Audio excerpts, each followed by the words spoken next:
Tout pour investir. Dose d'économie. Il ne va pas nous parler d'autre chose. On va parler IA avec vous, Nicolas. Bonjour. Bonjour. Sommet international de l'intelligence artificielle aujourd'hui. Et puis demain, ce sera donc au Grand Palais, vous avez compris. Quels sont les enjeux de cet événement lancé par le président Emmanuel Macron? J'ai essayé d'en trouver 4 qui m'ont semblé vraiment importants. Le premier, évidemment, il y a une grosse opération de communication. Non, la France et l'Europe n'ont pas perdu le match de l'intelligence artificielle.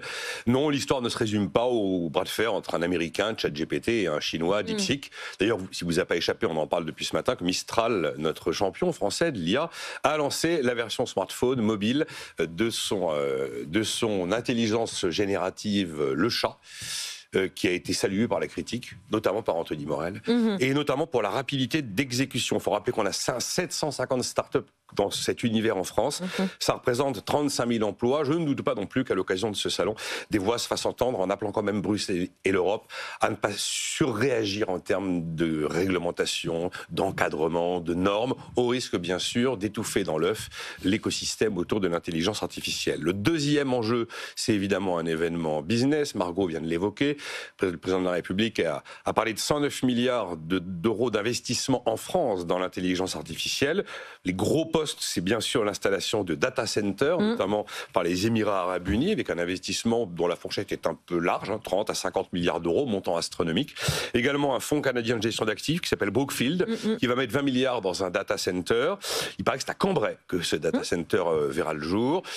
Heureusement, il n'y a quand même pas que des investisseurs étrangers. On y trouve Iliad, qui va investir 3 milliards d'euros. On y trouve Orange, Thales, la BPI, qui est toujours là, qui va mettre 10 milliards d'euros.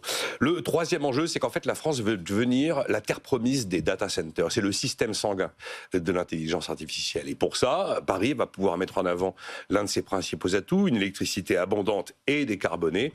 Et le fait que géographiquement, la France est le hub du web en Europe. Vous avez 2/3 des flux sous-marins qui arrivent par Marseille pour irriguer l'ensemble de l'Europe.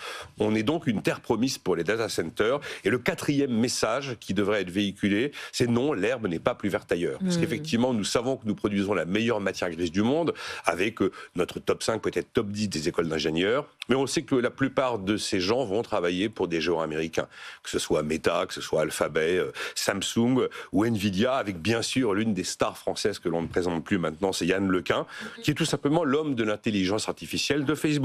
Ou encore rappeler que l'inventeur et concepteur de l'iPhone d'Apple au début des années 2000 était un ingénieur français. Donc ou non, l'herbe n'est pas plus verte ailleurs, même si aujourd'hui il est clair que les États-Unis restent un aspirateur à ingénieurs, de la même manière que ça reste un aspirateur à capitaux. Bon, dans tout ça, que reste-t-il à notre pays d'un point de vue géographique dans cette bataille de l'intelligence artificielle? Est-ce qu'à vous entendre, on se dit qu'on alimente tout le monde, du coup on ne s'alimente plus, nous? Je pense qu'on n'a absolument pas perdu la bataille. D'abord, il y a un classement qui c'est le Global AI Index qui nous mettait 13e il y a un an mondial et 5e aujourd'hui. Et en matière de spécialistes de l'intelligence artificielle, l'entité tech du BCG nous classe 5e mondial. Le choc provoqué par DeepSeek, que personne n'a vraiment vu venir à part les grands spécialistes, prouve que le match n'est pas plié. Il peut se passer encore pas mal de choses. Je donnais le nombre de startups, dont la star Mistral. On a des très bons incubateurs en France. Les ingénieurs, j'en ai parlé, c'est quand même nous qui produisons les meilleurs de la planète. Voilà, l'ambition d'être une terre promise des data centers. Il y a quand même 35 sites clés en main qui sont en train d'être proposés par l'État avec l'appui d'EDF et de RTE. Cette fameuse énergie décarbonée, notre position géographique. Et je pense même que la posture prise par Emmanuel Macron sur l'idée de se mettre plutôt dans défendons une IA éthique, une IA responsable. Ça fait un peu blabla, ça fait un peu fumeux. C'est pas complètement aberrant. Ça va devenir un sujet énorme.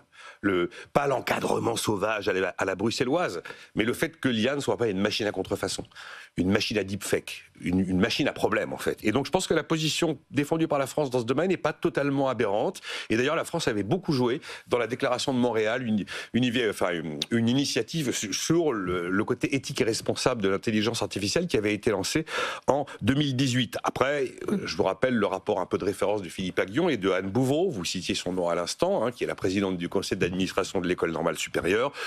Objectivement, oui, on est en retard. On n'a pas perdu l'histoire, mais on est en retard. Le rapport donnait à peu près les montants d'investissement minimum qu'il fallait mettre sur la table au niveau de l'État. Je parle de l'État, c'était 5 milliards par an pendant 5 ans. Et l'idée qu'effectivement, il y aurait quand même des emplois détruits. On ne peut pas dire qu'il n'y aura pas des secteurs entiers qui vont être menacés, sauf que l'effet global, d'après le rapport sur l'économie, serait positif. Le problème, c'est qu'un effet global, ça masque toujours les effets individuels les plus difficiles à vivre. Et je peux vous assurer qu'il y a d'ores et déjà des secteurs où on sent que la compétition de l'intelligence artificielle est réelle et sérieuse. Nicolas, au-delà de ce grand sommet et des éléments macro et économiques que vous nous listez, il faut rappeler que l'IA est déjà partout, omniprésente dans notre vie. Oui, souvent les gens se demandent, mais l'IA, ils ont entendu ChatGPT. ChatGPT, c'est l'IA générative qui a fait effectivement un peu un effet waouh il y a quelques mois. Mais si au réveil, vous avez pris votre téléphone et qu'il y a eu de la reconnaissance faciale pour le déverrouiller, c'est de l'intelligence algorithmique de reconnaissance du visage. Si vous avez des systèmes d'assistance à la conduite, notamment au freinage dans votre voiture, ou qui vous remet la voiture correctement en place parce qu'il y a une ligne blanche et que vous êtes trop près, c'est de l'intelligence artificielle embarquée.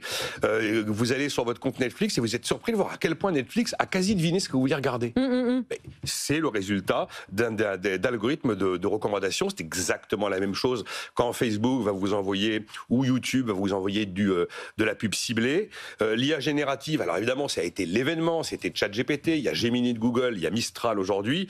Bon, ça a été fait. Regardez, j'ai demandé à l'IA générative de me dire qu'est-ce que la France doit faire comme stratégie pour espérer devenir leader mondial de l'IA. Ça m'a sorti un truc en 7 points. Ça tient à peu près la route. Bon, certains sont discutables. Ça a pris 15 secondes. Ça tient sur 2 pages. Voilà. Financer la recherche et l'innovation, former les talents, développer les compétences, soutenir la collaboration publique-privée, mettre en place des régulations équilibrées et éthiques, voilà, renforcer l'infrastructure numérique. Enfin, tout ça, je ne vous dis pas que c'est révolutionnaire, mais ça tient la route. Et donc, avec ces systèmes d'IA générative, vous allez, par exemple, pouvoir résumer intégralement en bullet point l'ensemble d'une visioconférence. Vous allez pouvoir générer des contenus pour des mails. Vous avez même des IA génératives qui vont vous permettre d'adoucir certaines phrases un peu choc. Est-ce que ton dossier est prêt ? Le dossier dont on avait parlé, à quand penses-tu pouvoir éventuellement me le... Enfin, il y a des IA qui vont faire ce genre de choses. Il y a une mère de 35 ans qui raconte, c'est un témoignage que j'ai lu dans les Échos, que, un peu inquiète de la maladie de son enfant, elle rentre en conversation vocale cette fois-ci, avec de l'IA générative sur la maladie de son fils. Et elle raconte que le robot avait de l'empathie dans la voix. Parce qu'il comprenait que cette dame appelait pour une raison un peu lourde pour elle, et il lui a pas fait la réponse un peu basique, comme si elle avait demandé, je ne sais pas quoi d'autre, mais en tout cas pas quelque chose qui était lié à la vie de ses enfants. Il y a des élus qui racontent qu'ils sont, pour s'amuser, disent-ils, à essayer de rédiger des amendements pour des textes de loi en France avec des IA. Ça fonctionne. Oui. Alors, vous dire que certains amendements qui sont passés dans des textes ont été totalement générés par des IA, je ne pourrais pas vous l'affirmer.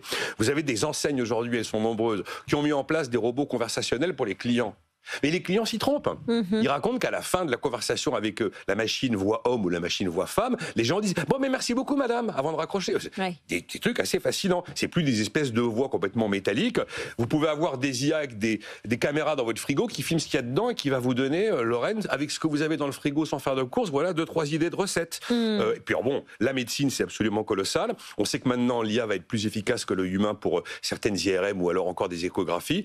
Anthony Morel me racontait, et j'ai repris l'histoire, que l'IA a permis de tester virtuellement des millions de molécules ensemble pour essayer de trouver des médicaments. Ce qu'un laborantin mettrait des années à faire. Ça a permis, il y a quelques mois, d'identifier des antibiotiques efficaces contre les staphylocoques dorés. Bon, pour l'instant, ça n'a été utilisé que sur des souris. Mais c'est un big bang pour les traducteurs. Et là, on parlait des boulots menacés. Je peux vous assurer que les traducteurs, à mon avis, c'est quand même l'un des premiers boulots vraiment menacés. C'est une révolution pour la multiplication des deepfakes. Il y en a même avec mon visage qui circule actuellement, où je suis là en train de soi-disant donner des conseils boursiers.